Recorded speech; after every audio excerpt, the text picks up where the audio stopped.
Hi అండి. Hi, మీ పేరు? Supriya. Supriya. So మీరు గ్రూప్స్కి ప్రిపేర్ అవుతున్నారా లేకపోతే IAS, IPS, UPS? UPSC. So చాలా మంది స్టూడెంట్స్ యూపీఎస్సీ ప్రిపేర్ అయ్యే ముందు కొన్ని వందల బుక్స్ చదువుతూ ఉంటారు. సో మీ తరపు నుంచి వాళ్ళకి ఎలాంటి బుక్ చదివితే ఎలాంటి బుక్ ప్రిఫర్ చేసుకుంటే బాగుంటుందని చెప్తారు? ఫస్ట్ అయితే ఎన్సీఆర్టీస్ ప్రిఫర్ చేయమని చెప్తాను, ఎందుకంటే బేసిక్స్ అన్నీ స్టాండర్డ్ బుక్స్లో అర్థం అవ్వవు.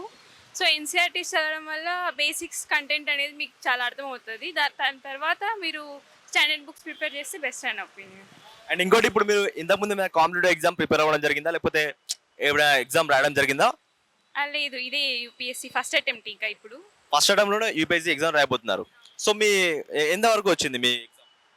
ఇప్పుడు ప్రిపరేషన్ అంతా ఎన్సీఆర్టీస్ కంప్లీట్ అయిపోయాయి, సిలబస్ కంప్లీట్ అవుతుంది, ప్రిలిమ్స్కి అయ్యేంత వరకు కంప్లీట్ అయ్యింది. నెక్స్ట్ స్టాండర్డ్ బుక్స్ ఇప్పుడు రివిజన్ చేయాల్సింది. సో మా తరపు నుంచి మీకు ఆల్ ద బెస్ట్ అండి. సో మీరు ఖచ్చితంగా క్వాలిఫై అవ్వాలని కోరుకుంటున్నాము. Thank you.